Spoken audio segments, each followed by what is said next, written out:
Hi, welcome back to Ask the Oracle channel. My name is Davina, but you can call me Miss D if you want to. D for short is perfectly fine with me.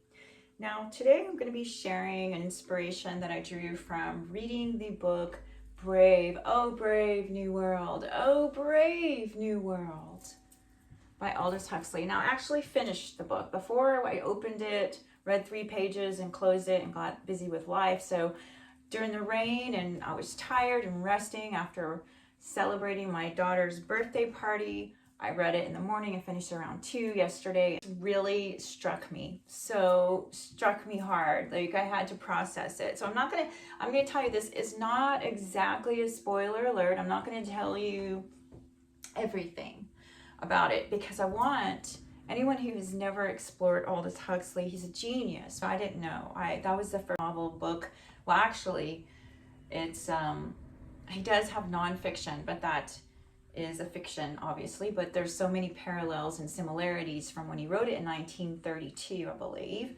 Maybe it was 36, one of those dates. There's so many parallels to where we are now in 2026 that it's really uncanny. He wrote his book before George Orwell, which everyone seems to know him because he made terms such as Big Brother, mass surveillance, the mass surveillance state, and what was it? There was some other thought speak and other things that he brought in that most people have heard of, even if they haven't read 1984. So Huxley, though, he tapped into they were both of the same generation, and they both tapped into very much similarities that a world or a society, what could happen. So, Huxley was asked to write a series on tyranny. Tyranny. What would happen? What would a dictator use to control people? So he did his research, and what he came out with was Brave New World. And like I said, he was a genius. He came from English intellectual aristocracy.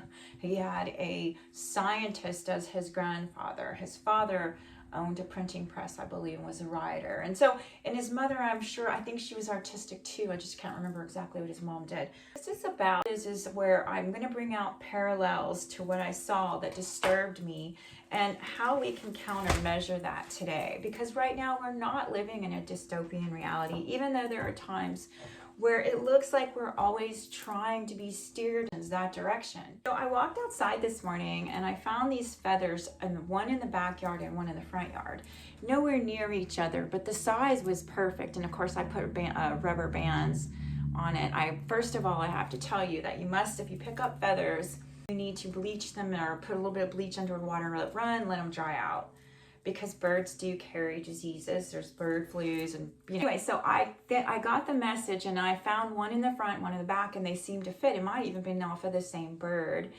Whatever the case, though, I found out that I might have earned my wings now. I earned my wings. I earned my wings, guys. How precious! It might be something I need to share with you because you may have done it too. You're in my field, so maybe it's something you need to think about. What have you accomplished lately? Did you overcome an addiction, codependency maybe for some people? What is it that you have right now? You have a reason to celebrate. Look at it that way, no matter what. And if you earned your wings, congratulations, guys, you did it. You made it. You've got your wings. And that's a spiritual metaphor because wings are messengers. The spirits, when bird feathers appear, depending on what kind of feather it is, it's very sacred to the Native Americans. Each one of them has a symbolic archetype of animal lore. If you haven't already, guys, get your cup. I'm drinking some Thai tea, and I mixed it with elderberry because I'm still healing. I had the flu really bad for a really long time until I got a hold of vitamin D, and then I got it well overnight. Let's go back to the material. I'm going to tell you what we're going to cover. What to talk about is the system in the Brave New World that was so much like where we are today. It's different too. So we're going to also cover the differences and also how we can counterbalance what we are seeing in our near steering of dystopian society if we don't step in and change some things locally where we live. This is going to hopefully serve to inspire you. One of the things that I have come to observe in knowing about history is that there have been a lot of sadists in history that has set themselves up in big institutions, and it's very strange, but they traumatize everybody, and then the traumatized people go on and they continue to traumatize. So we've seen those kind of stories. So that's how I could understand the whole Brave New World concept, is because people who are heavily programmed don't know they are. It's very disturbing, and he took me places, like just because he used words in certain places. Now, it could be considered satirical. It could be a satire. Instead of the cross, the Christian cross, it was the Ford Model T necklace. Everybody did the sign of the T for efficiency. The sign of the T. It was Ford Model T. And so, oh, Ford, instead of, oh, or God, it was always Fordly, or instead of godly, it was Fordly, which is actually pretty funny. So the book, I hope you read it. I hope you decide to sit down with it, because it's one of those books you don't want to skip pages either. It just takes you places. So instead of godly, it was Fordly. And every time I would read a name, it was just like always something else referring. He's just so brilliant in that way, Huxley was. One of the things that really upset me, though, was the conditioning of babies. Not only did they grow them in test tubes and in labs, they created a system of slavery because the delta, betas, deltas, and epsilons, which was the slave class that wore black. And they even created dwarves to work in the factories. And the epsilons were the ones that were so stupid because when they were in the lab, they deprived them of oxygen. The 70% of their oxygen, so they became short. They weren't smart, and a fetus that's developing, they knew, like, how with alcoholism, many times if a person is drinking while they're pregnant, when the child's brain is forming, they will come out with some defects in their brain as a result of being deprived of oxygen. In the book, the DHC, which I coined Department of Human Conditioning, but it has a different name. It starts with the director touring with students that are learning about the process of growing human beings. The alpha children work the hardest and wear gray. They work harder than the betas. Gammas are stupid, and they wear green, which green is beautiful. But I noticed they made a lot of gammas with red hair and green, so they could wear green in the book. I thought that was interesting. Delta children wear khaki, and they didn't have a particular race for deltas. They had all races, so it wasn't against one race. But what I thought was interesting is that they loved tall people. So they made their slaves short, because to them being short was like subservient to the tall people, which I thought was interesting. Things of conditioning. So the babies would get conditioned to hate the garden, flowers, and books. And this was such a horrific scene that really disturbed me, and it was the fact that it happened in history is probably even more disturbing. So I'm sure that Huxley was drawing upon his own experience in history and life and where he was at the time. Brought in like little babies that love books, like 18 months old children, and they brought them into a room and they terrorized them with some loud sirens. They were so happy cooing, you can just imagine the babies in the room looking at books and roses and flowers and discovering beautiful sensory things. Delightful, it's a delight to discover something that's sweet or colorful and beautiful in books. When you're growing up as a child, your brain's developing. And so they would traumatize these poor babies by turning on the siren, and all of a sudden they're screaming, and they went even further and electrocuted them on the floor so they couldn't move. The director showed the students, hey, this is what we do to get them to dislike the country. We don't want them liking the country. It's efficient if they don't travel in vehicles to the country. When they grow up, that was kind of the idea in the book, but it was efficiency, remember? Efficiency is what Model T and what Ford industrialization and the conveyor belts brought. Electricity, vacuum cleaners, everything you could ever imagine, press a button, very unique modern fifth, this was like started in the 50s and 60s when we started seeing these kind of things, but it was before Huxley. Some of the stuff wasn't invented yet that he foresaw. So that part disturbed me. But what gets even more disturbing is the social conditioning of how they took away the family. So they dismantled the human family. There was no fathers or mothers. They wanted an efficient system where people didn't connect to each other, because if they were able to control them, if they were individual thinkers, that was bad, because they didn't have control of people who could think for themselves. Conditioning started when they were just like babies. For instance, sexuality is something that we notice. We're oversexed media, the commercials, the movies, the programming, sex everywhere.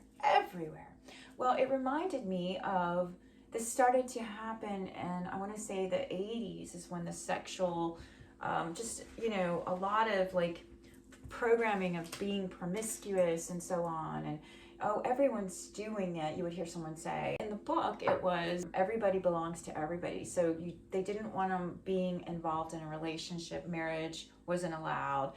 Being partnerships with one, monogamy wasn't allowed. They wanted people to just, think it was normal just to let anyone have sex with you for girls.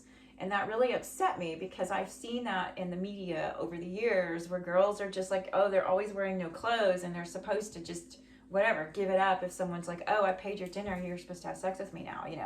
I'm just giving a modern day scenario of something that it's not true. You don't just give it up just because somebody gave you something. That's not true. It's okay, there's no big deal, everyone's doing it kind of thing, and tie that in. And the fun thing is how he saw the saxophone, he named it sexophone, because there was a time when jazz got a bad rap. The history of jazz, I think I watched that once on the History Channel, and how they thought it was about sex parties, and they would have fun playing jazz music, and it was, I guess jazz was introduced, I want to say in the 40s and 50s, was really big. So the saxophone has to do with social programming as well. A leader, world controller, who had a name that was Mustafa Monde, which is world in French. Monde was the controller of the world. They conditioned the children to play around naked from the age of 7 to 9 and just explore and do whatever. Nothing was sacred. So the sexual act itself wasn't sacred. So that kind of disturbed me. Drugging of their people is like what we see today.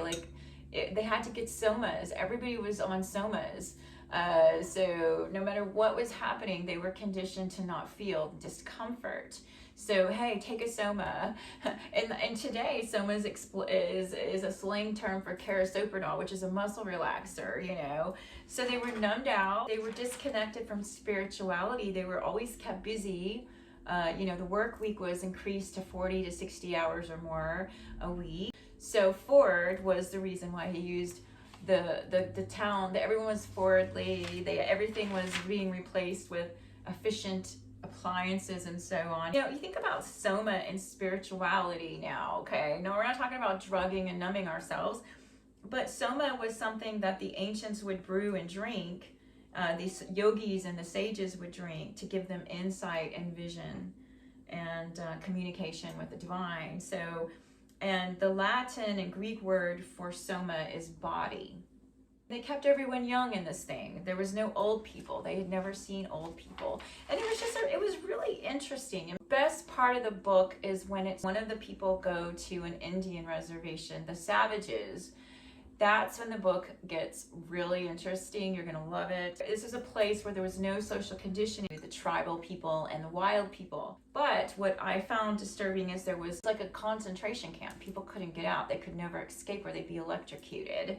This reservation was in New Mexico, and they meet Savage, John the Savage, and he's the character. I found an old book of Shakespeare. So this is where I want to talk about Shakespeare for a minute. The Savage John, he loved this book. He read, his mom taught him. His mom was from this world, and she accidentally got lost at an Indian reservation, and no one knew she was pregnant and so on. So John the Savage is brought back to this world that his mom had grown up in. It's not an easy thing for him. He knows how to read, first of all, which is one of the things the people didn't know how to read books.